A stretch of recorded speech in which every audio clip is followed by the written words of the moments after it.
सो high everyone, आज हम पढ़ेंगे use effect hook in React. तो चलिए जानते हैं। तो यूज इफेक्ट हुक क्या होता है ना, अगर कोई भी हमें साइड इफेक्ट ऑपरेशन को हैंडल करना होता है तो उस केस में हम यूज इफेक्ट मेथड की मदद से उसको हम लोग एक्सेस परफॉर्म कर सकते हैं। ठीक है, अब मान लीजिए यूज इफेक्ट कहाँ यूज होता है, तो यूज इफेक्ट यूज होता है फंक्शन बेस्ड कंपोनेंट में।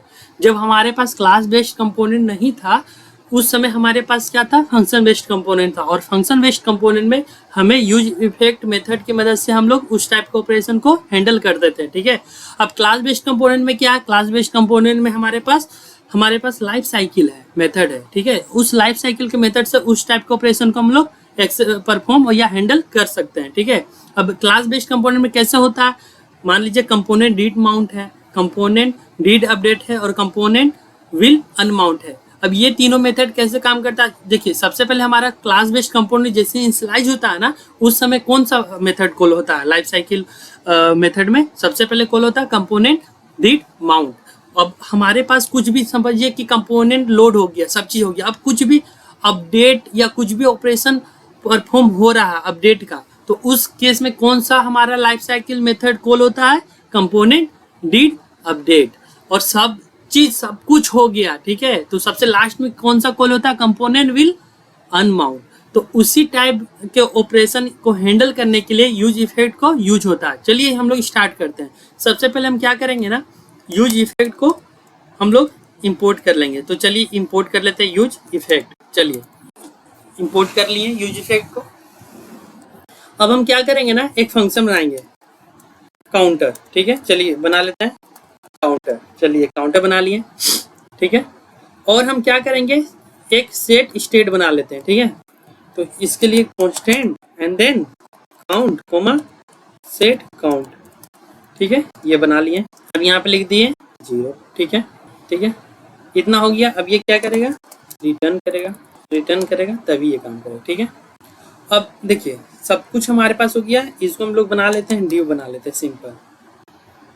और इसमें हम लोग क्या करते हैं, क्लास नेम लिख देते हैं, छोड़ दीजिए, इतना छोड़ दीजिए। उसके बाद क्या करते हैं ना हम लोग, अब काउंटर बन गया। ठीक है, अब हम लोग दो मेथड, एक बटन बना लेते हैं। ठीक है, तो बटन बनाने के लिए हमारा सबसे पहले क्या काम होगा, button and then closing button. ठीक है, ये हो गया। यहाँ पे लिखेंगे क्लिक मी। ठीक है, और इस फंक्शन को कॉल करेंगे। ठीक है, तो कैसे कॉल होगा, ऑन क्लिक। ठीक है, ऑन क्लिक ये फंक्शन कॉल होगा। अब यहाँ पे क्या करेंगे ना कि एक एनोनिमस फंक्शन बना लेते हैं, इनलाइन ऑपरेशन हैंडल कर लेते हैं। ठीक है, set count and then count plus 1। ठीक है, और यहाँ पे क्या लिख देंगे, काउंट लिख देंगे। ठीक है, इसको। ठीक है, अब देखिएगा, अब देखिएगा जैसे इसको हम कॉल करेंगे ना, देखिए ये इंक्रीमेंट हो रहा है। ठीक है, अब मान लीजिए कि जैसे ये कंपोनेंट इनिशियलाइज हुआ उसी समय क्या होना चाहिए, उसी समय हमारा एक डेटा इन्वोक होना चाहिए और उसमें बताना चाहिए कि हाँ हमारा कंपोनेंट लोड हो चुका है। तो उस केस में हम लोग अब कैसे एक्सेस करेंगे, तो यूज इफेक्ट की मदद से। तो यूज इफेक्ट सबसे पहले हम लोग क्या करते हैं, एक कांस्टेंट बना लेते हैं। ठीक है, और पहले हम लिखते हैं यूज इफेक्ट, और ये क्या लेगा, एक as a parameter as a function लेता है। ठीक है, और दूसरा पैरामीटर क्या लेता है, एक एरे लेता है। ठीक है, अब मान लीजिए देखिएगा यहाँ पे अगर हम लोग लिखेंगे ना console.log, यहाँ पे हेलो, देखिएगा अब जैसे ये लोड होगा ना, ये हेलो कॉल हो जाएगा। ठीक है, देखिएगा जैसे अब हम इसको कॉल लोड किए, हेलो कॉल हो गया। बट जैसे हम क्लिक करें ना इस पे, देखिए ये उस समय कॉल नहीं हो रहा है, ये हेलो वाला। ठीक है, अब मान लीजिए हमको हेलो वाला कॉल करना है उस केस में, तो हम लोग कैसे एक्सेस करेंगे उस केस में, तो यहाँ पे हम क्या करेंगे, काउंट को यहाँ पे डिक्लेयर कर देंगे। ठीक है, और अब हम चाहेंगे ना, तो अगर हम कोई ऑपरेशन परफॉर्म करवाना, तो मान लीजिए अगर हम कुछ परफॉर्म ऑपरेशन करवाना चाहते हैं, जैसे कि अगर यूज इफेक्ट हुआ तो हमारा एक कंपोनेंट अपडेट वाला लोड हो वरना ना लोड हो। ठीक है, तो सबसे पहले हम क्या करेंगे, एक कंपोनेंट बना लेते हैं कांस्टेंट अपडेट नाम का, अपडेट। ठीक है, और ये क्या होगा, एनोनिमस फंक्शन से इसको कॉल कर लेते हैं सिंपली, और इसको यहाँ पे लिख लेते हैं h1 update component and then close H1, ठीक है, ठीक है। ये सिंपल हमारा एक कंपोनेंट है, अपडेट कंपोनेंट। और एक क्या होगा, स्टार्ट कंपोनेंट। स्टार्ट कंपोनेंट क्या करेगा, फर्स्ट टाइम लोड होगा, ठीक है, और अपडेट कंपोनेंट कब लोड होगा, लास्ट टाइम, ठीक है।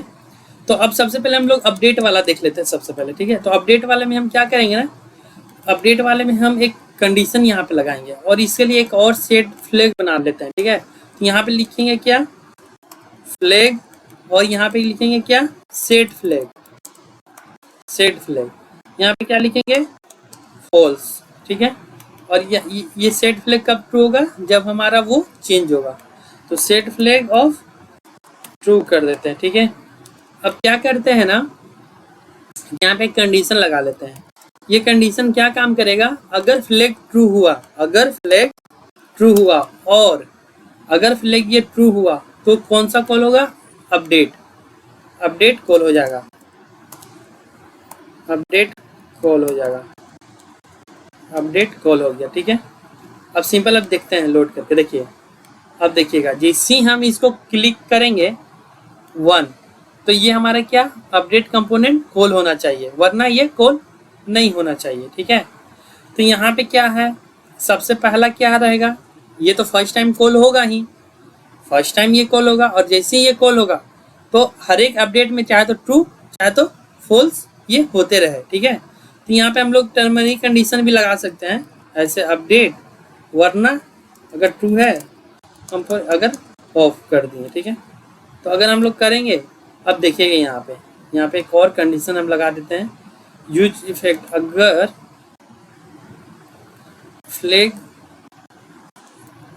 फ्लैग ऑफ नोट कर देते हैं, ठीक है। अब देखिएगा फर्स्ट टाइम लोड हुआ, ठीक है। अब जैसे करेंगे, क्योंकि हम लोग तो कुछ इवेंट परफॉर्म कर रहे हैं ना, जैसे करेंगे इसको गायब हो जाना चाहिए, देखिए गायब हो गया, फिर क्लिक करेंगे फिर आ जाएगा, फिर गायब करेंगे फिर। तो ये हमारा एक कॉन्सेप्ट था यूज इफेक्ट का। Thank you for watching.